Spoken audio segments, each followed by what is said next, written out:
एकटा गोपीचंद काय करू शकत नाही। तुम्हाला बोलतोय आम्ही ऐकतो आणि जातो, तुम्ही त्या भूमिकेवरती आलं पाहिजे।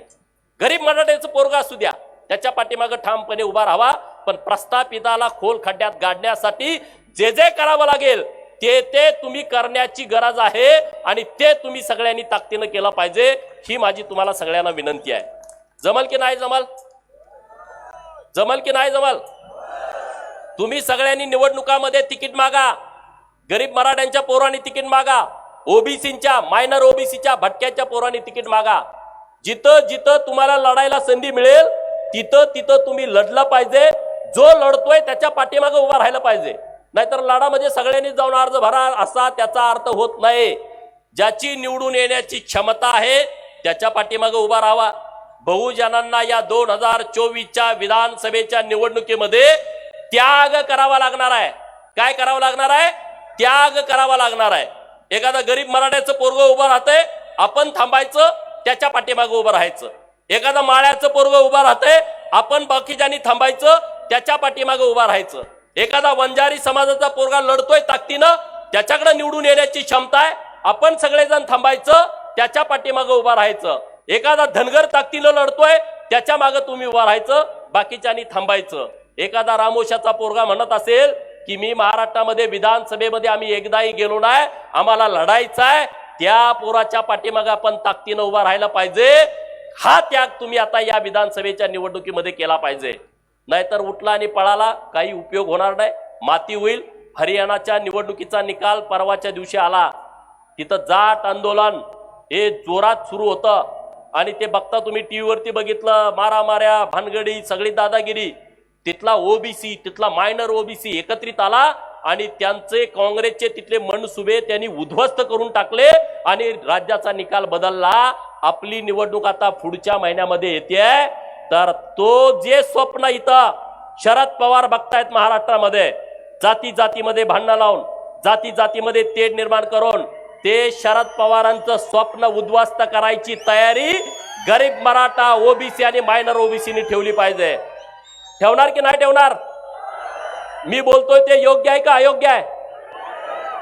अरे ते तुमच्या मताचा वापर करून घेणार आणि त्यांना पाहिजे तसा अजेंडा राबवणार। परवा ते कुठं तरी गेलते इंदापूरला, ते काय म्हणतायत की तुम्ही मला सत्ता द्या, मला महाराष्ट्राचा चेहरा मोहरा बदलायचा आहे।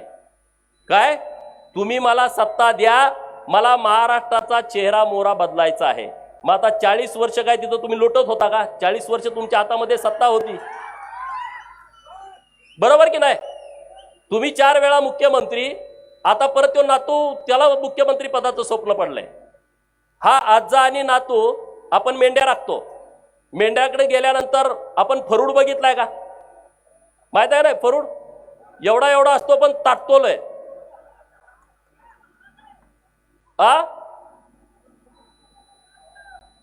ह्या फरडासारखी यांची तरा झालेली आहे। ह्या जाती जातीत भांडणं लागल्यामुळं त्यांना वाटायला लागलं की आता आम्ही महाराष्ट्रामध्ये काहीतरी करू, पण ते तुमचं स्वप्न, गावातले सुतार जरी एकत्रित आले, हे नीट ऐका, एका विधानसभा मतदारसंघामध्ये गावात सुताराची 2-4च घरं असतात आणि अख्ख्या मतदारसंघाचा हिशोब केला तर ती 500 घरं निघतात। लोहारांचा हिशोब केला तर ती 500,000 घरं निघतात। सोनाराचा विचार केला, कुंभाराचा विचार केला तर ती 500,000 घरं असतात। यांना जरी जुळवलं तर महाराष्ट्राचं राजकारण बदलण्याची ताकद सोनार, सुतार, लोहार, कुंभार या छोट्या मायनर 4 जातीमध्ये आहेत। तुम्ही जर सगळे एकत्रित आला तर तुम्ही काय करू शकताय याचा विचार तुम्ही करा। स्वतःची ताकद स्वतःला कळत नाही, त्याला दुसऱ्याला सांगावं लागतं, अरे तू ताकदवान आहे, तुझ्यामध्ये मोठी क्षमता आहे। अरे तुमच्यामध्ये प्रत्येकामध्ये प्रचंड मोठी क्षमता आहे, प्रचंड मोठी ताकद आहे। ती ताकद तुम्ही विसरू नका, ती सगळी ताकद एकत्रित करा। गावात गेल्यानंतर सगळ्या लोकांना एकत्रित करा, एकजूट करा। दसरा आता 12 तारखेला, दसऱ्याच्या दिवशी तुम्ही सगळ्या लोकांना जाऊन भेटा, गरीब लोकांना जाऊन भेटा आणि त्यांना सांगा की आपल्याला राजकीय दिशा आता बदलवायची आहे। या सरकारमध्ये मी आमदार म्हणून तुम्ही मला पाठवला, अनेक गोष्टीचा आम्ही पाठपुरावा केला आणि सरकारनं सुद्धा खूप सकारात्मक प्रतिसाद दिला। ओबीसींच्या साठी 12 लाख घरं, मोदी आवास घरकुल योजना, कधी कुठल्या सरकारला वाटलं नव्हतं की ओबीसीला घरकुल द्यावं, तो पंतप्रधान आवास घरकुलची वाट बघायचा।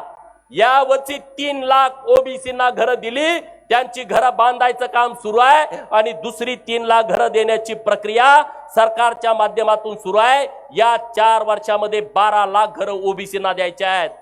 भटक्या विमुक्तांना 50,000 घरं दिली सरकारनं आणि मला आनंद आहे की धनगर समाजासाठी 25,000 घरं या वर्षी दिली। त्या घरांचं सगळ्या काम सुरू आहे मित्रांनो। म्हणजे जिथं आम्ही जातोय तिथं आम्ही काम करतोय। नुसती घरकुलं दिली म्हणून विषय संपत नाही। आज सरकारने एक चांगला निर्णय घेतला। काय घेतला? ओबीसींची 8 लाखाची क्रिमिलेअरची अट 15 लाखापर्यंत करण्याची राज्य सरकारनं मागणी मंजूर केलेली आहे। हा खूप मोठा निर्णय आहे मित्रांनो। आपले शिक्षक असतात, आपले नोकरदार असतात, त्यांना पगार 1-1 लाख असतो आणि म्हणून त्या पगारावरती त्यांचं सगळं चालतं अशातला विषय नाही। त्यांना 8 लाख रुपये क्रिमिलेअरची अट होती, त्यांना कुठली सवलत मिळत नव्हती। राज्य सरकारनं निर्णय केला आणि 15 लाख पर्यंत ही क्रिमिलेअरची अट वाढवण्याचा क्रांतिकारी निर्णय आज सरकारनं इथं घेतलेला आहे आणि त्यामुळे या सगळ्या गोष्टीचा आपण सारासार विचार करण्याची आवश्यकता आहे मित्रांनो। आज दसरा मेळावा आपला होतोय, तिकडं सावरगावला पण दसरा मेळावा आहे। गोपीनाथ मुंडे साहेबांनी चालू केलेला भगवानगडाचा मेळावा तो सावरगावला होतोय। वंजारी समाजालाही माझी विनंती आहे, या भटक्या विमुक्तांनी तुमच्याकडून लढण्याची ताकद घेतलेली आहे, तुमचा आदर्श घेतलेला आहे। पराभव राजकारणामध्ये होत राहतात। गोपीनाथ मुंडे साहेबांचा सुद्धा पराभव झाला होता, परंतु गोपीनाथ मुंडे साहेब लढले, ताकदीनं पुढे आले आणि अख्खा महाराष्ट्र बांधला। असं गोपीनाथ मुंडे साहेबांच्या सारखं आपण सगळ्यांनी एकत्रित येऊन ताकदीनं पुढे जायचं आहे, सगळ्यांना एकत्रित करायचं आहे। आणि संघर्ष तर आपल्या 5वीला पुजलाय, संघर्षाला भीक घालायचं कारण नाही। आपण ताकदीनं एकत्रित होऊन पुढे जाण्याची आवश्यकता आहे आणि बिरोबाच्या बणामध्ये इतकी शक्ती आहे, इतकी ताकद आहे, इथल्या मातीमध्ये इतकी ताकद आहे। इथली माती जरी कपाळाला लावली तर तुम्ही कुणालाही भिडू शकता, कुणाच्याही विरोधामध्ये संघर्ष करू शकता। इतकी क्षमता या आरेवाडीच्या बिरोबाच्या बाणामध्ये आहे। ही माती कपाळाला लावून तुम्ही जावा। ही माती कपाळाला लावून गेल्यानंतर तुम्हाला तुमच्या आयुष्यामध्ये कसलीच अडचण येईल असं मला अजिबात वाटत नाही, कसलीच अडचण येणार नाही। रात्री एक प्रकार घडला, मुंबईतून इकडे येत असताना एक पत्र आलं, शुद्धीपत्रक सरकारनं काढलं आणि शुद्धीपत्रकामध्ये काय होतं? जो धनगर समाज आरक्षणासाठी गेल्या अनेक वर्षापासून लढतोय, धनगर राज्यामध्ये नाही हे सरकारकडून सिद्ध करून घेतलंय, मान्य करून घेतलंय।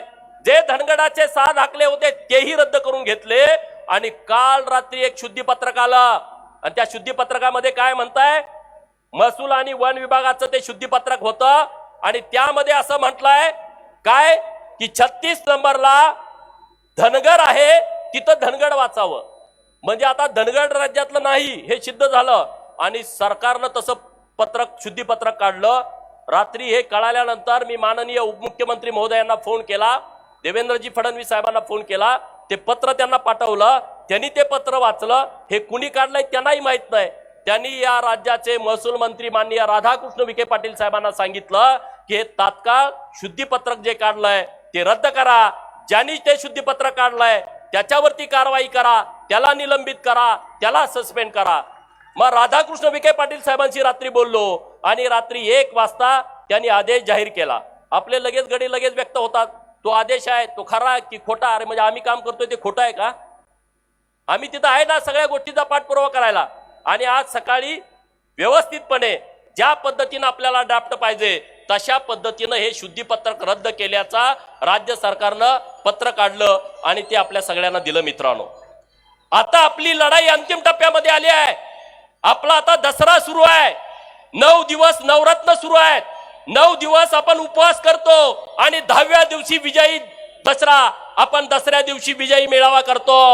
आपल्या आरक्षणाचे 9 दिवस संपलेले आहेत, आपण त्या विजया दिवसाची वाट बघतोय। सरकारनं तो विजयाचा दिवस लवकर आणावा, धनगरांच्या आरक्षणाची अंमलबजावणी करावी आणि धनगरांना भंडारा उधळण्याची संधी राज्य सरकारनं आम्हाला द्यावी, ही विनंती माझी राज्य सरकारकडे आहे।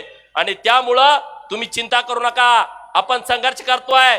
सरकार जरी असला तर सरकार बरोबर आपण जिथं गरज पडेल तिथं 2 हात केलेले आहेत, पण सरकारनं अहिल्यानगर हा मोठा विषय घेतला हातामध्ये, अहमदनगरचा अहिल्यानगर